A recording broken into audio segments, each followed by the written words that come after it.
రెండవ ప్రధానమైన సమస్య మేము చెప్పింది యూరియా కొరత వల్ల రాష్ట్రంలో రైతులు గోసబడతా ఉన్నారు.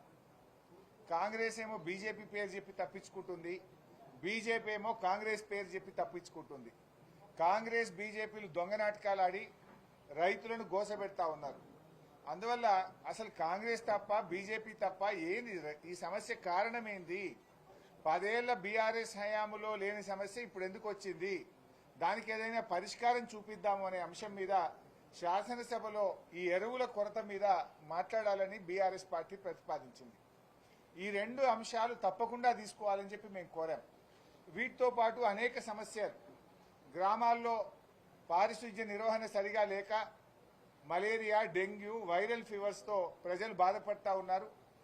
గ్రామాలు, పట్టణాల పారిశుధ్య నిర్వహణ, ఈ అంటు రోగాల మీద చర్చించాలని అడిగాం. గురుకుల విద్యా సంస్థల్లో కనీస సదుపాయాలు లేక 100కు పైగా విద్యార్థుల మరణం, విష జ్వరాలపైన చర్చించాలని కోరాం. ఫీజు రియంబర్స్మెంట్ డబ్బులు విడుదల గాక ఎస్సీ, ఎస్టీ, బీసీ, మైనార్టీ పిల్లలు ఇబ్బంది పడుతున్నారు కనుక ఫీజు రియంబర్స్మెంట్ మీద కూడా వెంటనే చర్చ చేయాలని చెప్పి కోరాం. 4th సిటీ పేరు మీద జరుగుతున్న అక్రమాలు, ముఖ్యమంత్రి కుటుంబ సభ్యుల పాత్ర మీద శాసనసభలో చర్చించాలని కోరాం.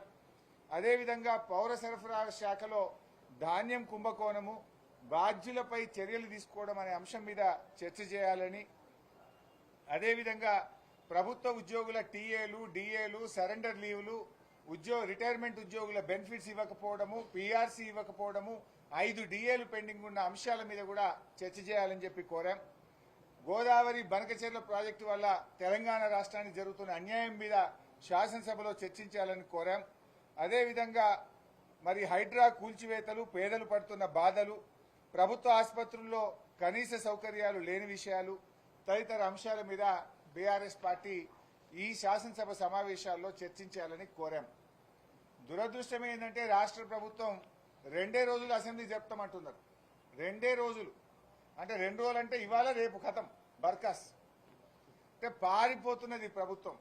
ప్రజా సమస్యల మీద చర్చించకుండా శాసనసభ వాయిదా వేసుకొని పారిపోతున్నారు. వరదల మీద మాట్లాడదామంటే వరదలు ప్రాధాన్యత కాదు, బురద రాజకీయాలు మాట్లాడుకుందామంటున్నారు.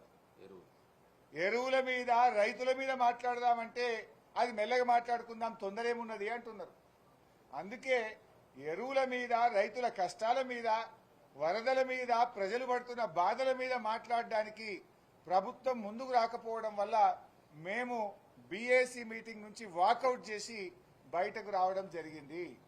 ఒక రాష్ట్ర ప్రభుత్వానికి రైతుల కంటే ముఖ్యమైంది, వరద బాధితుల కంటే ప్రధానమైన ఎజెండా ఏముంటుంది? వరదల మీద మాట్లాడడానికి ప్రభుత్వం సిద్ధంగా లేదు, ఎరువుల కొరత మీద మాట్లాడడానికి సిద్ధంగా లేకపోతే ఈ బీఏసీ మీటింగ్ కు అర్థం లేదు. ఈ శాసనసభ సమావేశాల పట్ల మరి ప్రజలు నమ్మకాన్ని కోల్పోతారనే విషయాన్ని కూడా మేము చాలా గట్టిగా చెప్పాం. ప్రభుత్వ ధోరణి చూస్తే కాళేశ్వరం కమిషన్ రిపోర్ట్ ను పెట్టి బురద రాజకీయాలకు పాల్పడే ఆలోచన కనబడుతున్నారు. దాని మీద మేము చర్చకు సిద్ధం. పీపీటీకి అవకాశం ఇవ్వండి. ఒక్కరోజు కాదు, కాళేశ్వరం మీద 4 రోజులు మాట్లాడదాం. ముందు ఆ బురద రాజకీయాలు ఎప్పుడన్నా మాట్లాడుకోవచ్చు. కష్టాల్లో ఉన్న రైతుల గురించి ఫస్ట్ మాట్లాడండి. కష్టాల్లో ఉన్న వరద బాధిత జిల్లాలు ప్రజల గురించి మాట్లాడదామంటే లే మాకు వరదలు ముఖ్యం కాదు, బురద జల్లుడే ముఖ్యము అన్న ధోరణి ఇవాళ రాష్ట్ర ప్రభుత్వంలో కనబడతా ఉంది. అది రేపు ఒకటే రోజు పెట్టారట. బీసీ బిల్లు రేపే, కాళేశ్వరం రేపే, ఇక అసెంబ్లీ వాయిదా వేసుకొని పోతారు. అంటే వరద బాధితులు ఏమన్నా గాని, రైతులు ఎరువుల కొరతతో ఇట్లనే బాధపడని, మాకు సీమ గుట్టినట్టు లేదు, మాకు సంబంధం లేదన్న ధోరణిలో ఇవాళ రాష్ట్ర ప్రభుత్వం ఉన్నది. సో ప్రధాన ప్రతిపక్షంగా ఈ ప్రభుత్వం యొక్క వైఖరికి నిరసనగా, మీరు ఎరువుల మీద చర్చించడానికి ముందుకు రానందుకు నిరసనగా, వరద బాధితుల్ని ఆదుకోవడం విషయంలో చర్చించడానికి ముందుకు రానందుకు నిరసనగా మేము సభ నుంచి వాకౌట్ చేశాం. సభ కనీసం 15 రోజులు జరపాలి కదా. ఏది పెడతారో కూడా చెప్తలేరు. మేము బీఎస్సీ నుంచి వాకౌట్ చేశాం. మేము అడిగాం అసలు రేపటి ఎజెండా ఏంటి అంటే, రేపటి ఇంకా చెప్పారట, రాత్రి 9కి చెప్తారట. రేపు సభలో ఏం చర్చిస్తారో ప్రజలకు చెప్పకపోతే, సభ్యులకు చెప్పకపోతే మేము ఏం ప్రిపేర్ అయ్యి రావాలి? రేపు ఏం మాట్లాడాలి? రేపు ఒకటే రోజు అసెంబ్లీ, రేపు ఎజెండా ఏంటిది అంటే మేము మెల్లగా పంపుతాం రాత్రి వరకు అంటారు. మీరు పంపేది ఎప్పుడు? ప్రతిపక్షాలు ప్రిపేర్ అయ్యేది ఎప్పుడు? ప్రజాపాలన అంటే ఇదేనా? ప్రజాస్వామ్య పునరుద్ధరణ అంటే ఇదేనా? ప్రతిపక్షాల గొంతు నొక్కుడు, ప్రజా సమస్యలు చర్చించకపోవడం, ప్రజల గురించి పట్టింపు లేకపోవడం, ఎజెండా నిర్ణయించకపోవడం, అంటే ఇదంతా కూడా ఇవాళ ప్రజాస్వామ్యాన్ని కూని చేస్తున్నారు. మాట్లాడితే రాహుల్ గాంధీ గారు రాజ్యాంగాన్ని చేతిలో పట్టుకొని తిరుగుతాడు. ఇదేం రాజ్యాంగం? అసలు ఇదేనా ప్రజాపాలన? ఇది ప్రజాస్వామ్య పద్ధతులా? నేను అడుగుతా ఉన్నా. అందువల్ల బీఏసీ సమావేశం ఒక అద్దం పద్దం లేకుండా 15 రోజులైనా అసెంబ్లీ పెట్టాలంటే లేదా మళ్ళా పెట్టం కానీ ఇప్పుడు 2 రోజులు అనేటువంటి తీరుకు మినిమం 15 రోజులు అసెంబ్లీ పెట్టకుండా 2 రోజులు మాత్రమే అసెంబ్లీ పెడతాం. ఆ 2 రోజులు కూడా ప్రజా సమస్యలు చర్చించాం.